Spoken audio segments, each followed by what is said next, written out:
A gente começa a entender com base na economia o que está acontecendo e se refletindo na política. Por isso eu já agradeço a Thaís Herédia e anuncio que a gente vai trazer agora um primeiro recorte dessa pesquisa, que será o recorte da renda.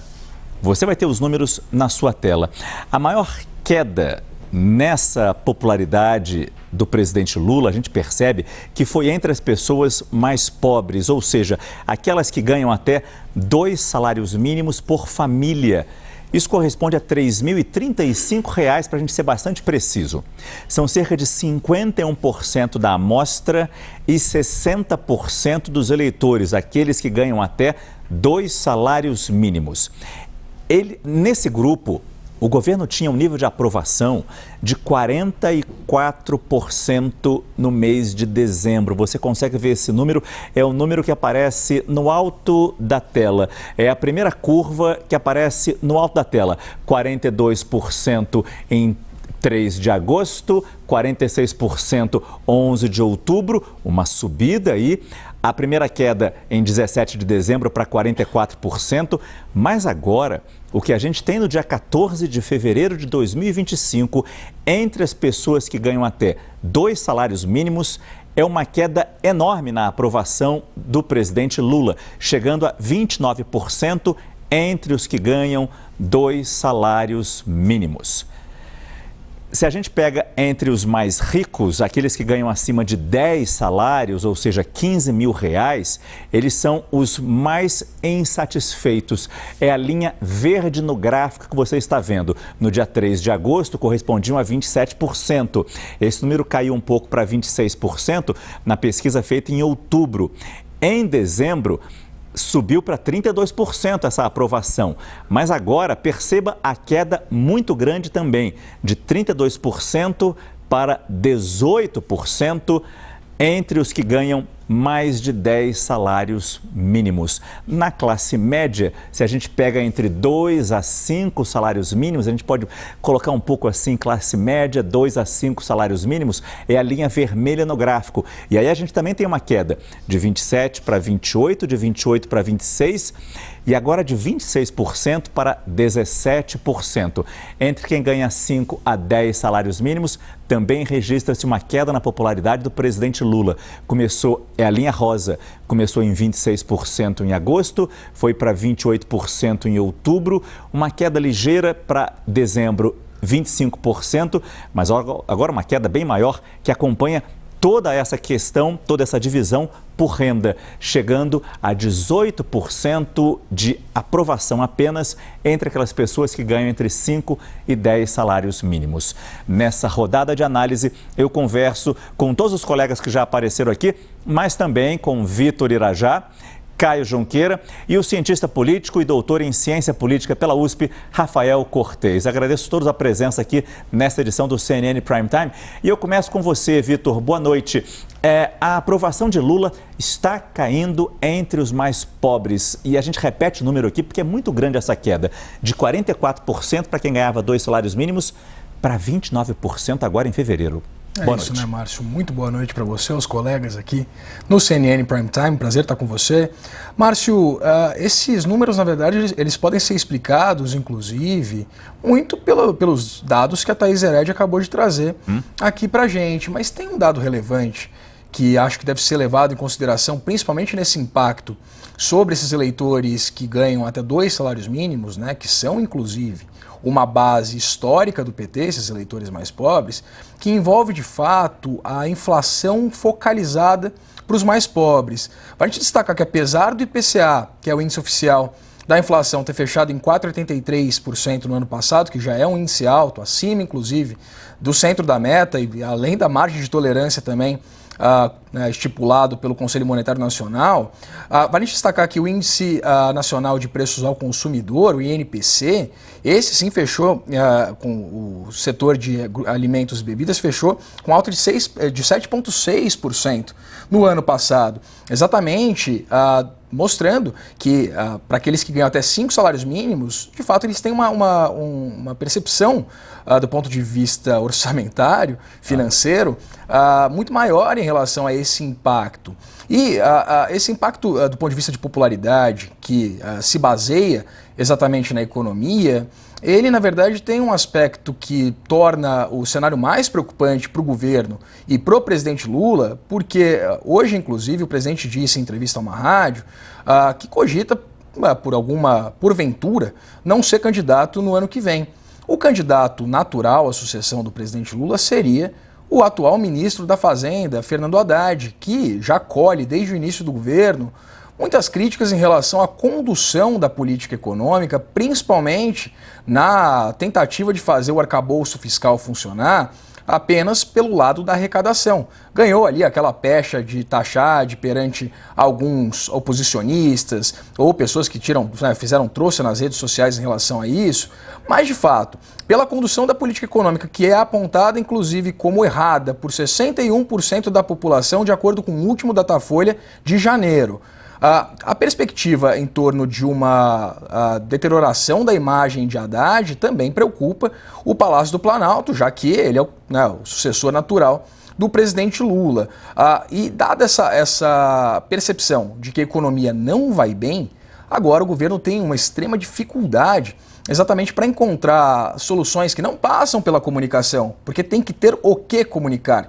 Então, a partir, por exemplo, Márcio, daquele anúncio do pacote fiscal de novembro, que foi completamente ofuscado também pelo anúncio da revisão da faixa de isenção do imposto de renda. Houve uma reação adversa do mercado financeiro que impactou o câmbio e, evidentemente, impactou também a inflação. Não houve qualquer tipo de nova notícia, não houve qualquer tipo de nova iniciativa proposta pelo Ministério da Fazenda que visasse principalmente a arrumação das contas públicas, a aplainar essa preocupação do mercado financeiro, dos agentes econômicos como um todo, em torno de possível um risco fiscal significativo e a piora das expectativas da economia. Porque apesar dos números positivos de crescimento, de desemprego, que a Thaís inclusive trouxe agora há pouco, as perspectivas são muito negativas e há de fato essa preocupação em torno da possibilidade, inclusive, da resposta do governo Lula a essa queda da popularidade ser de fato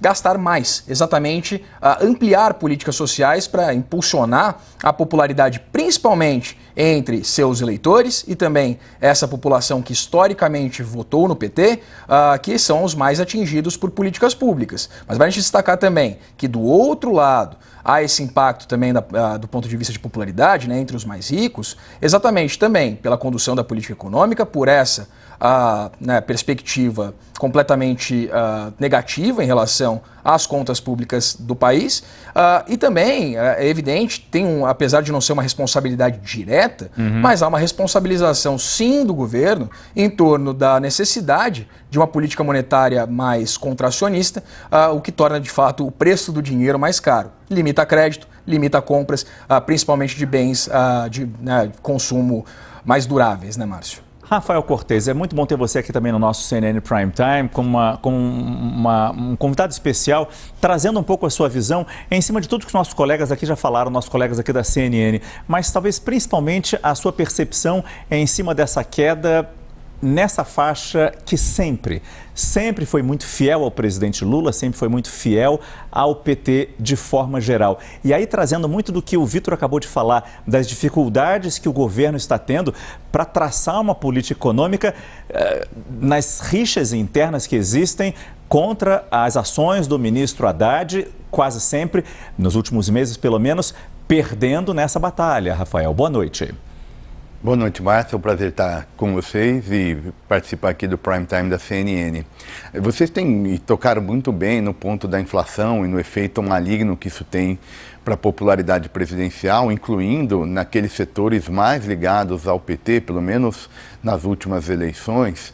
Acho que é um bom termômetro, mas me parece que uma boa parte da explicação para esse sintoma tem um pouco a ver com um governo que me parece deslocado no tempo, né? O governo Lula III, seja do ponto de vista da agenda econômica, seja do ponto de vista político, é um governo que não dialoga com os grandes dilemas da sua época.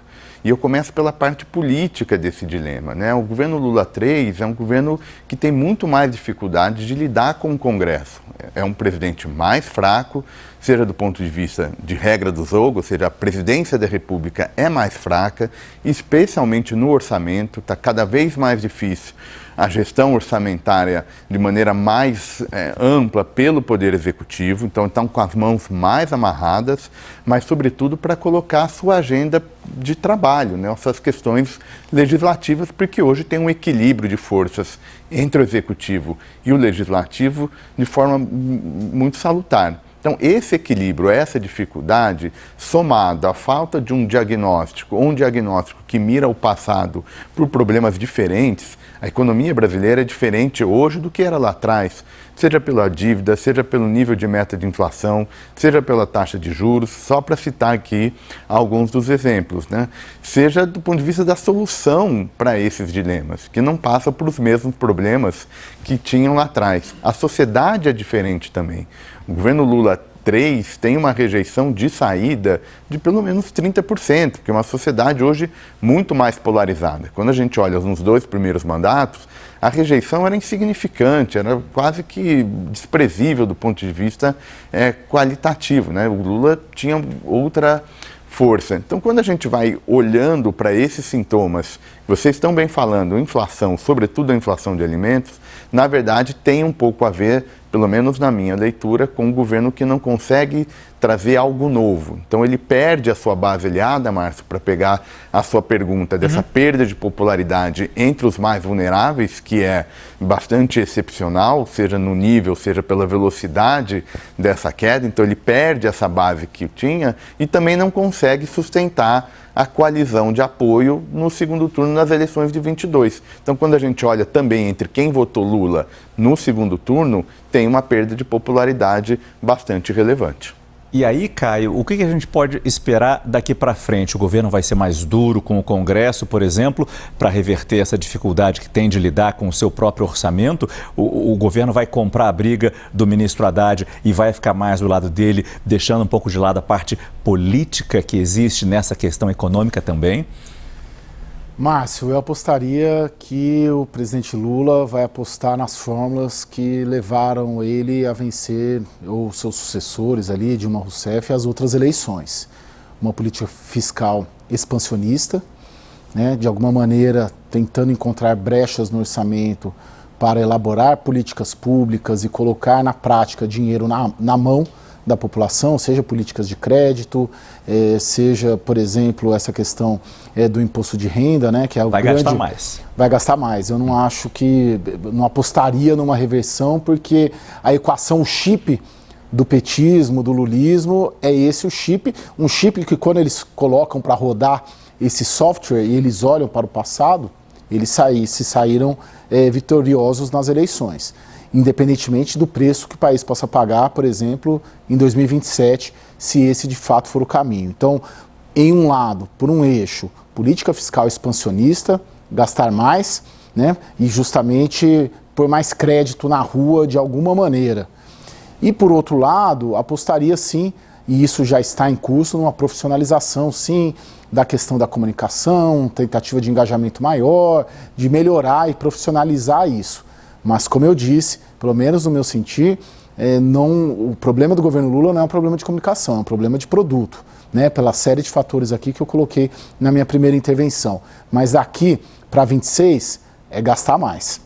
Em mais essa rodada, eu agradeço Caio Junqueira, agradeço também Vitor Irajá e Rafael Cortez. Muito obrigado pela presença de todos nessa edição e nessa análise do CNN Prime Time.